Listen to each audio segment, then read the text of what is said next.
I almost got chlamydia on my first ever date.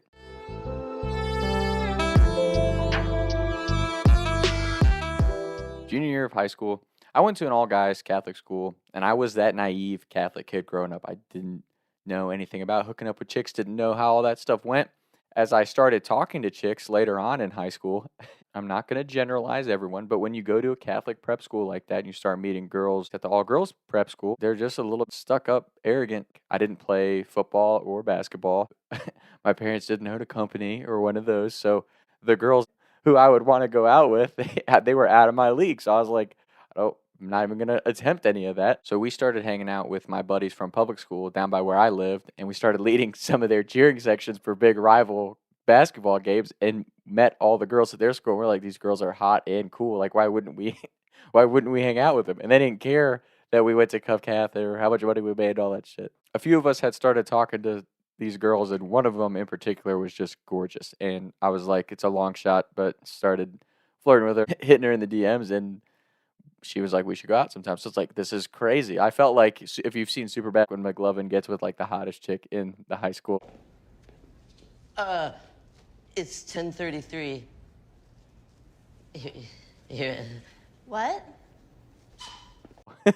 That's how I felt. I'm like, this is crazy. It was even funnier is none of the kids that I went to school with at Cuff Cath believed that I was going out with this chick.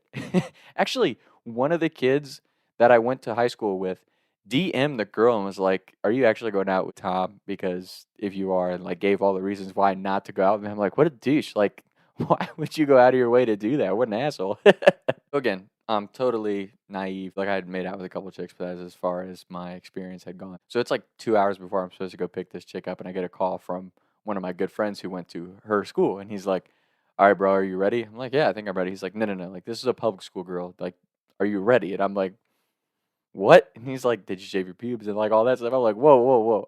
No, I didn't know any of this. He's like, you need to be prepared, Tom. Like, you need to know what's going on. So I'm like, oh shit, okay. So I go to pick this girl up. Mind you, I'm in like a Jordan Nike sweatsuit because that's what I'm like. I'm gonna be drippy. Pick her up in my Jordan jumpsuit, feeling myself right.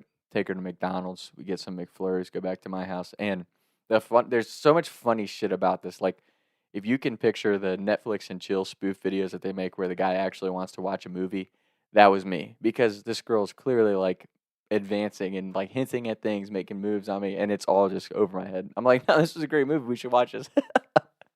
Because I was just like, I wasn't looking for that. I didn't even know, like, I hardly knew her at that point. I thought we were just getting to know each other. I didn't know it was going to be all that right away. So, and the best part about it is I have two group chats, right? I have my public school friends who are like, yo, what all have you done tonight? And my Catholic school friends who are like, do you like her? Is she nice? We're at my house for probably like an hour. And then my whole family comes home from one of my siblings' basketball games or something. So I'm like introduced to this girl, like, oh, this is my family.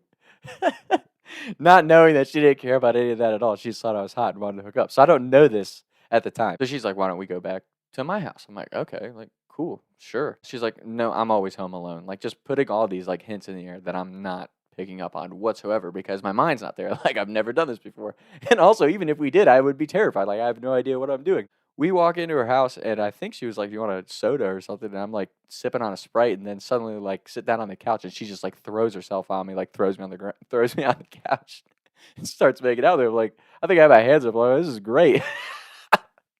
And I'm like, just kind of panicking at the same time. I was like, in the back of my head, I'm thinking of what my buddy had told me earlier. This is a public school date. Like, you need to be ready for anything. And I'm like, oh my God, like, what the fuck? And I was also remotely concerned because I had hung out with her at 3 or 4 basketball games where we were leading their school's cheering section because that was just what we did for my buddy. At one of the games, they were playing her ex-boyfriend's school, and they were all making chlamydia jokes. And I was like, I know what that is. I don't know like how you identify it, but I know what that is. Like, that's an STD.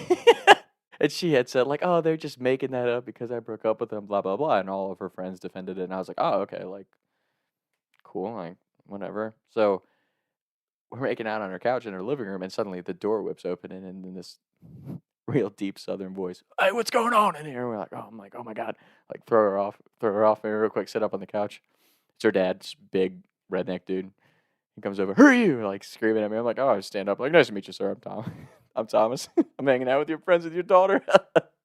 Like, just the most uncomfortable situation. And she was like unfazed by it. She's like, Dad, we're going downstairs. I'm like, I would have just been happy to leave at this point, but okay, sure. So, so we go downstairs. I sit down and I'm like checking my heart rate. I'm like anxious as shit. I'm like, okay, just call Dad. Everything's gonna be okay. Comes downstairs, throws herself onto me, and I'm like, she's like making out with me. Goes to like grab my pants, and I'm like, whoa, whoa, whoa, whoa, whoa, whoa, whoa. I've never done anything like this before. I was gonna be honest. I've never done this before. I have no idea what I'm doing. And she's like, no hesitation. I'll just show you. I'm like, oh my God. I am like, this might be great. This might be horrible. But in the back of my mind, I was kind of worried about the whole chlamydia thing. So I'm like, I'm just not sure if I want to do this. Like, I'm not feeling comfortable. I'm sorry. Like, this is just not, nah, I'm not ready to do all this just yet. I'm still young. I'm only a junior in high school. If you had a camera following me this night, it had to be the most cringe-worthy date slash attempt to hook up with a girl scenario because, like, again, she was just super forward, and I had, first of all, like 90% of it was over my head, and then when she was finally just making out with me, I'm like, I can't go any farther than this. Like, I can't do this. At this point, I was almost just like forced into the situation. And don't get me wrong, this girl's gorgeous. Like, I'm like, shit. Like, I guess I'll just figure it out as we go. Because I mean, this is the hottest chick I've ever seen in my life. At the time, of course, I'm not gonna sit here and cap. Like, yeah, I would have absolutely done some things with this girl. Like, she was hot as hell. But at the same time, I was worried about never doing anything with a chick before, and the fact that I heard this whole chlamydia rumor. I literally was like, all right, God, just whatever you want done tonight, you let it happen. She just ripped my jumpsuit jacket off and grabbed my pants, tell me where to put my hands, like all that shit's going down. And then her phone rings, and it's like her best friend has just had like some boyfriend drama. She's in the driveway crying. That she rushes inside, and they're having like this big girl talk, and it was like a 2-hour thing. And in the middle of it, I was just like, I'm gonna bounce. Like, you have a great night. Mind you, this is the girl that I had the pool incident with. I trashed a girl's pool because she was playing me, and that I took to prom. I never hooked up with her, never did anything with her. And then when I found out that she had been hooking up, she had a boyfriend the entire time, a different boyfriend, not the ex-boyfriend that told everyone she had chlamydia, but another boyfriend that she never told me about. He ended up getting chlamydia, and his whole school knew about it. I'm like, thank God that I never hooked up with that chick. So that was just one of those things. It was a crazy thing. But I guess, I've given this a decent amount of thought on how I was going to wrap up this podcast. And my biggest thing to all the young people out there, especially high school, college, or early 20s, is like, I've done a lot of stupid shit and made a lot of poor decisions in my life. But ultimately, what I am looking for is the one to be with, and I think everybody out there has a soulmate, and people are probably going to be like, that's so fucking cheesy. But the reason I'm saying that is, like, regardless of what you've done, what you've been through, as long as you love the reflection that you see in the mirror every morning, and you truly are just at peace, and you're not ashamed of who you are and what you've done in your life, and you still value yourself as a person, I believe that you'll be able to find that in your life someday, because we all have someone out there that we're meant to be with, in my opinion. If you want to find what you really want to do and discover who you're really meant to be with, like,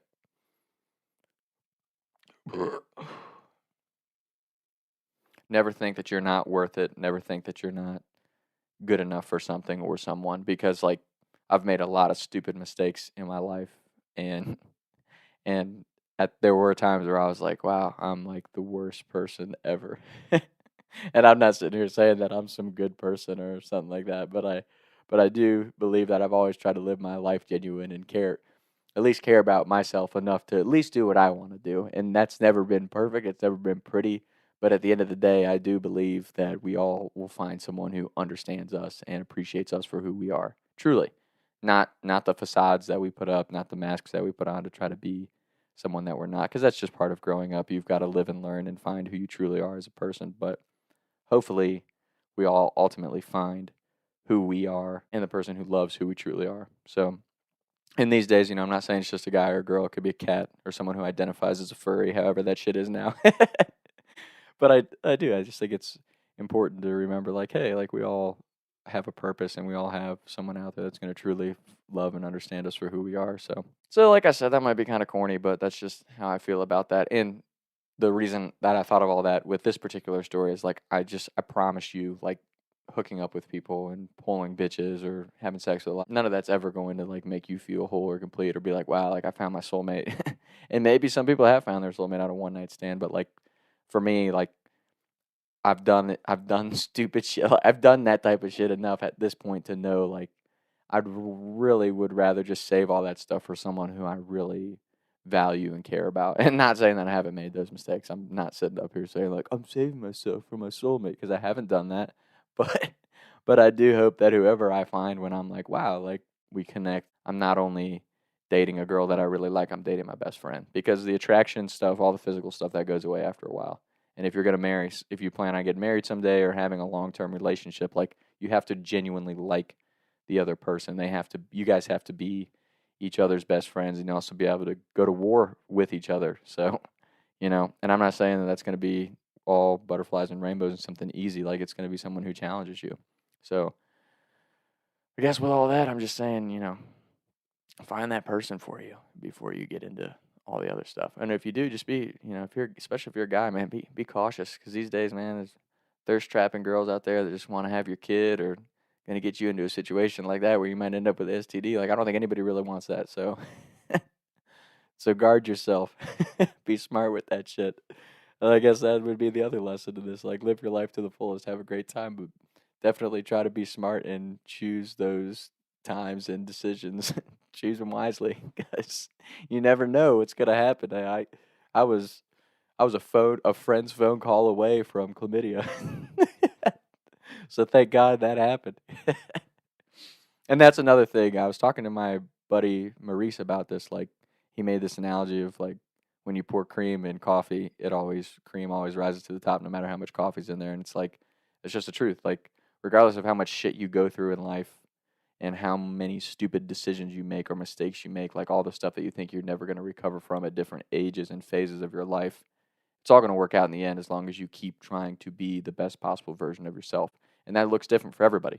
We all find different paths. We all find different things that are going to guide us or we're going to learn from. And yeah, sometimes it's painful. Sometimes it's all great. So everybody's path is different, but every human out there is hopefully challenging themselves to be the best possible version of themselves. And that can mean a lot of different things. If that's working out every day, if that's meditating, I do believe like the mental, physical, spiritual side of things, like you got to try to push yourself and try to be the best possible version of yourself in every way, shape, and form. And that doesn't mean you can't enjoy life. Like you can still go have fun and be a human being and grow and learn while you live life, because life's a beautiful journey. And frankly, we're not in control of it. That's powers way beyond us. But if we can just control what we can control in our little bubble the best that we can and spread love in the meantime, I think that's why we're really here. So with all that being said, definitely for all you young naive guys out there who haven't hooked up with a girl yet, when you decide to do that, just be careful.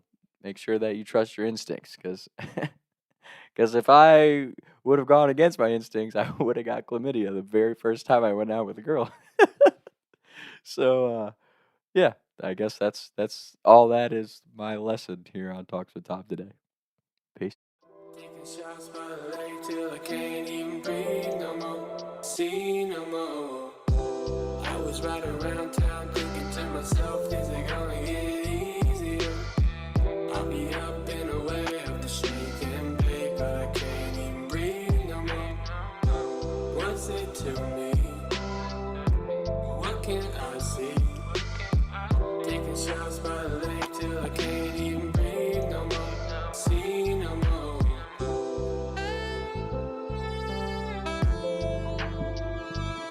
Mic check. Mic check. Mic check.